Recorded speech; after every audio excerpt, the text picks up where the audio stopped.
어느 성공한 기업가가 어느 한 직원에게 이러한 질문을 던졌습니다. 우리 회사가 미국에 새로운 공장을 지으려 하는데 자네가 갈 수 있겠는가? 이런 질문을 던졌을 때 그 직원은 이렇게 대답했습니다. 사장님, 제가 미국에 가려면 지금의 상황을 정리하는데 한두 달은 필요할 것 같습니다. 이렇게 대답을 했습니다. 그 다음 날 이 사장은 다른 직원에게 똑같은 질문을 던졌습니다. 그때 이 직원은 또 이렇게 대답했습니다. 사장님, 일주일 후면 가능할 것 같습니다. 또 그 다음 날 이 사장은 또 다른 직원에게 동일한 질문을 던졌습니다. 이때 이 직원은 이렇게 대답했습니다. 사장님, 바로 지금 가겠습니다. 당장 짐을 챙겨 오겠습니다. 이렇게 대답했습니다. 그 대답을 들은 이 사장은 바로 인사과 담당에게 불러 이 직원을 바로 미국 지사장으로 파견하라는 그런 업무를, 그런 인사 지시를 내렸습니다. 우리가 살아가면서 다양한 기회를 얻습니다.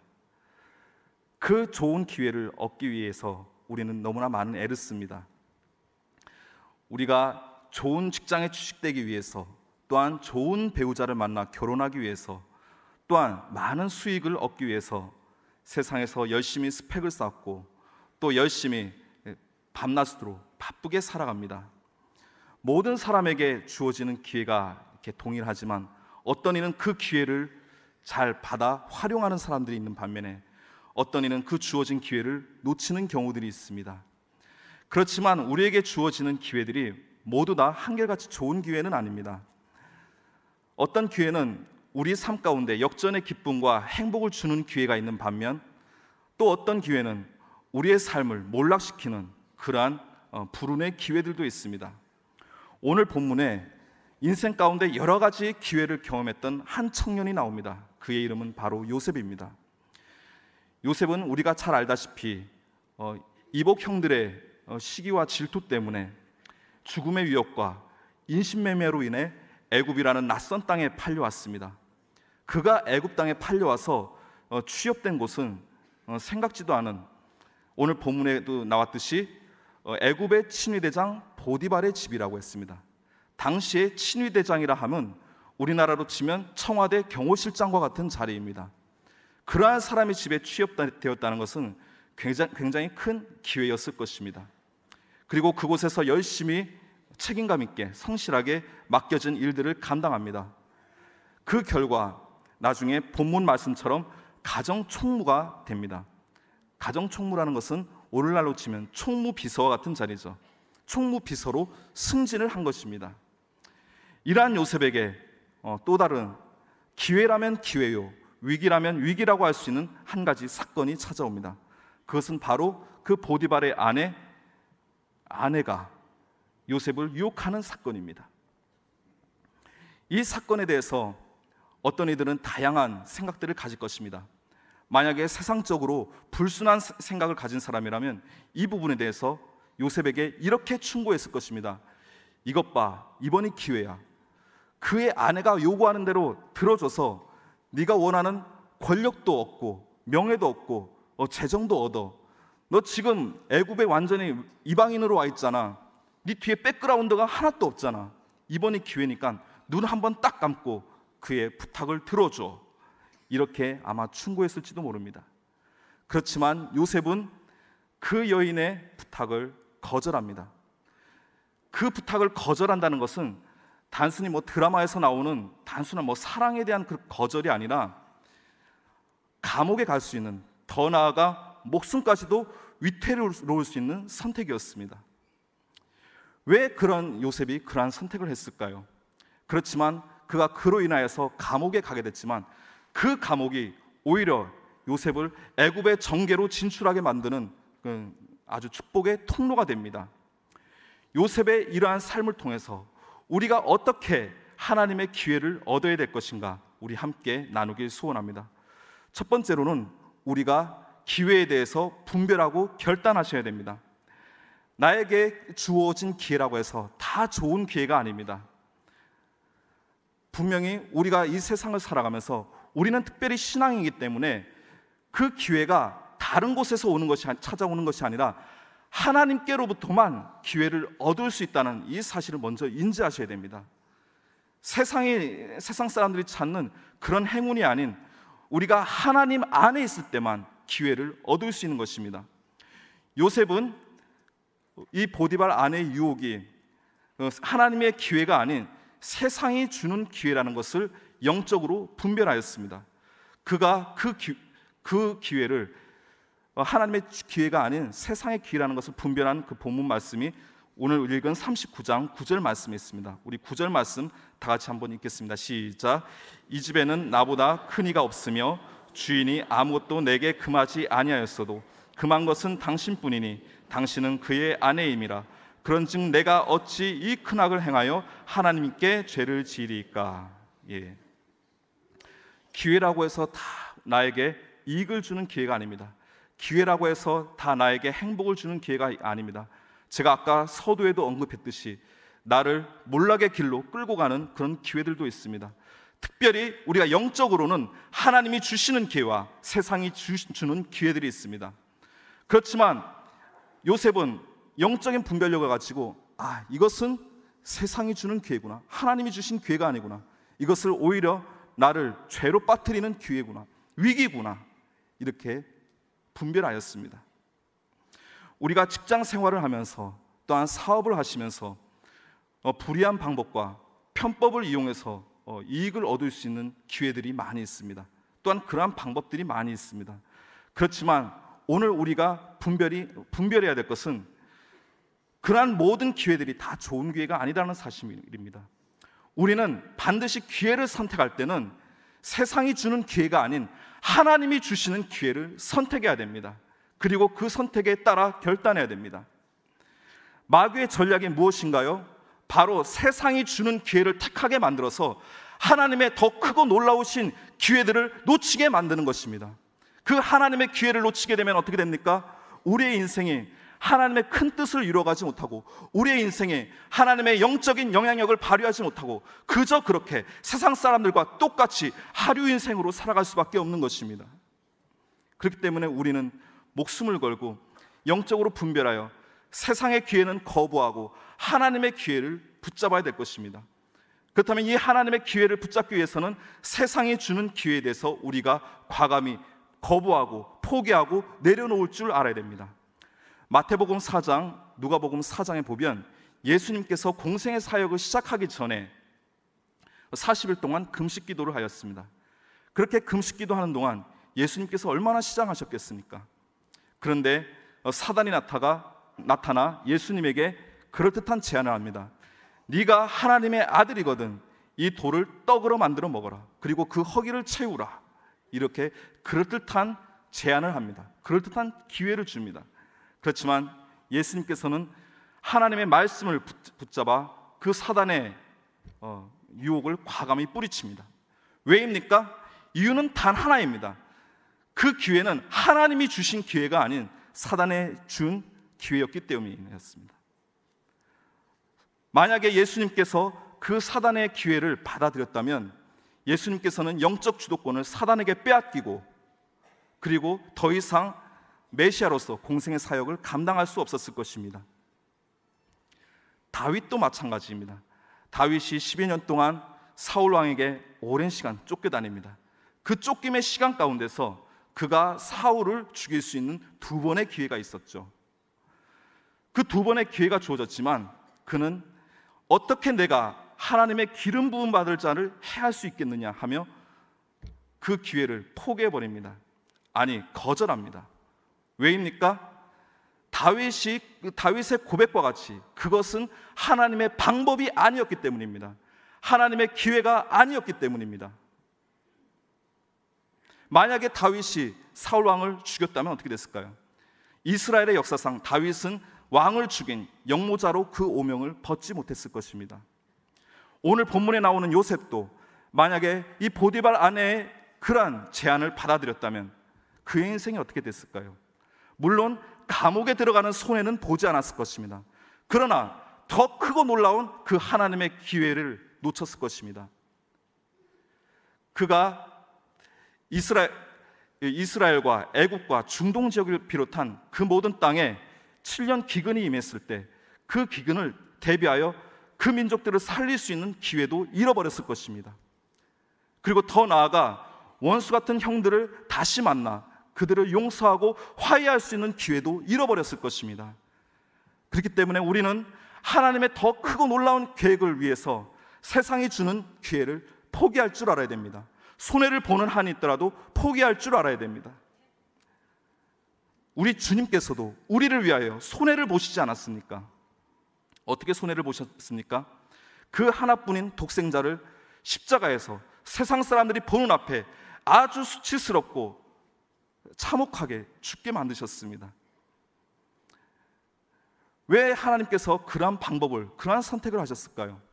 정말 그 길 외에는 다른 방법이 없었을까요? 없었습니다. 없었기에 그 방법을 하나님께서는 선택하신 것입니다. 손해를 보시면서까지 선택하신 것입니다. 아마 다른 방법이 있었다면 그 방법으로 일하셨을 것입니다. 그렇지만 하나님께서 그러한 손해와 희생을 보셨기 때문에 부활의 영광을 나타낼 수 있었고, 더 나아가 우리에게 천국 영생의 선물을 주실 수 있었습니다. 우리는 분명히 기억해야 될 것입니다. 하나님께서도 손해를 보셨는데, 나를 위해 손해 보셨는데 우리가 하나님을 위해서 손해 볼 수 없으니까 세상에 그 눈앞에 있는 이익 때문에 하나님을 위해서 정작 손해 볼 수 없으니까. 제가 직장인 리더십 스쿨을 인도하면서 어떤 한 집사님의 그 간증을 들은 적이 있습니다. 제가 사업을 하면서 손해를 봤는데 그 손해로 인하여서 처음에는 너무 힘들고 답답했답니다. 근데 하나님 입장에서 봤을 때 그것이 손해가 아니다라는 거예요. 내가 느꼈을 때만 그것이 손해지 하나님의 입장에서는 손해가 아니기 때문에 결과적으로 내가 하나님을 믿기에 나도 손해를 본 것이 아니구나, 하나님께서 더 나에게 좋은 것을 주실 수 있겠구나라는 기대감과 감사를 가지게 되었답니다. 사랑하는 성도 여러분, 우리가 눈앞에 보이는 그 이익 때문에 세상적인 기회를 절대로 선택하지 마시기 바랍니다.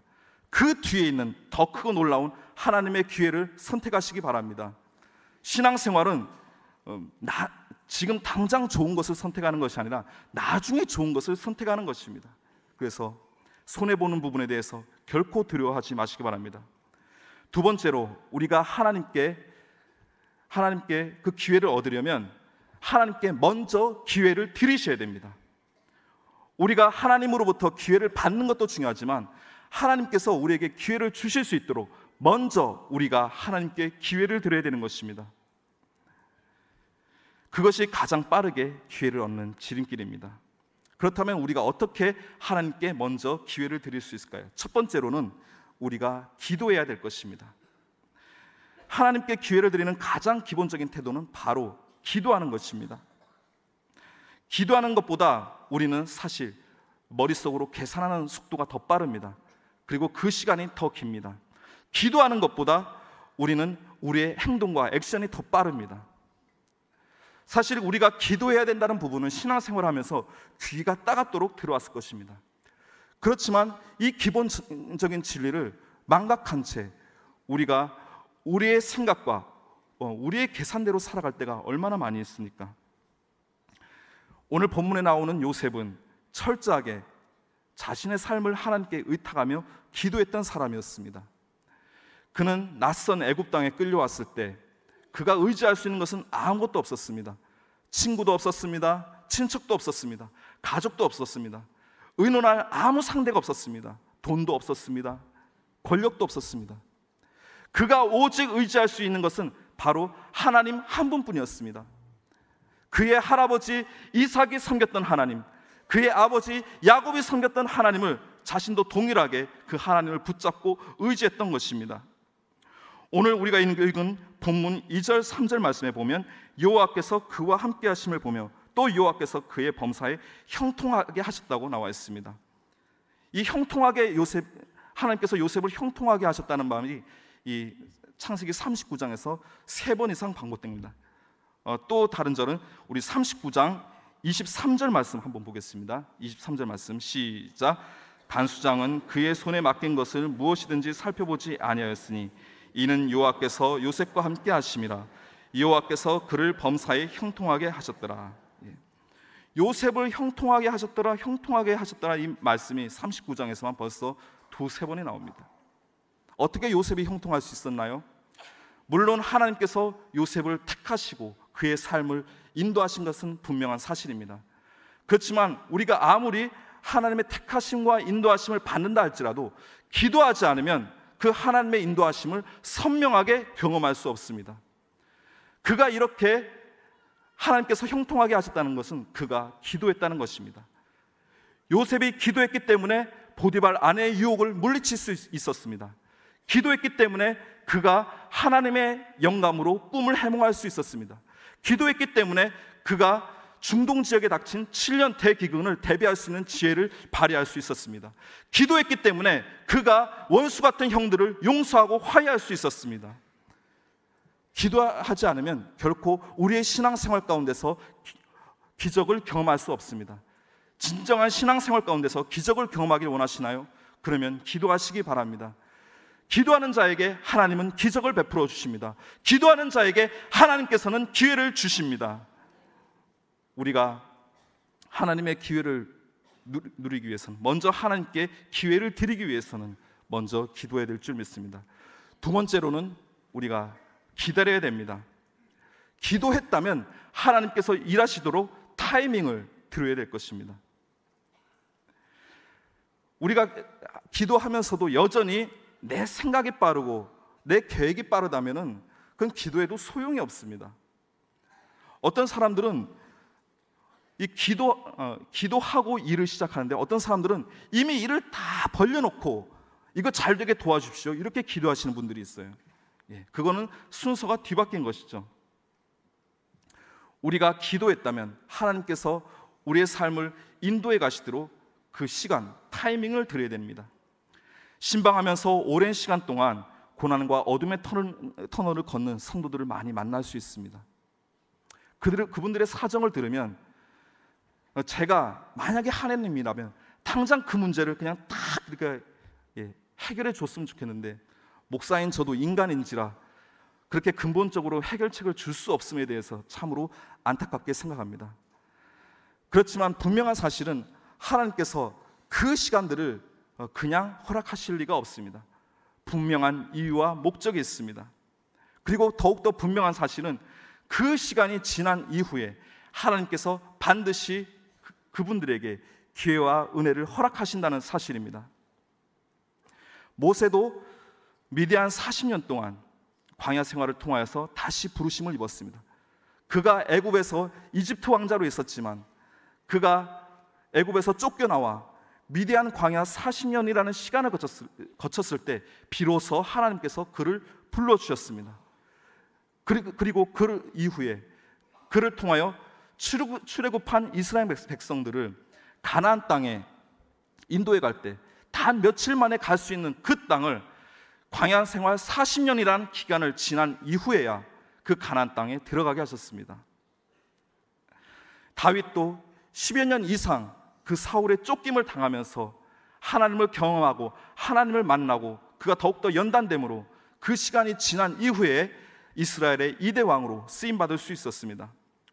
오늘 본문에 나오는 요셉도 애굽 땅에 끌려와서 감옥 생활을 포함한 13년의 시간이 지난 이후에야 그가 애굽의 총리로서 그 하나님의 대역사를 감당할 수 있었습니다. 때로는 하나님은 시간을 통해 일하십니다. 그 시간을 통해 일하시는 하나님을 기대하면서 지금 걸어가는 그 길이 어둡다고 힘들다고 절대로 포기하지 마시기 바랍니다.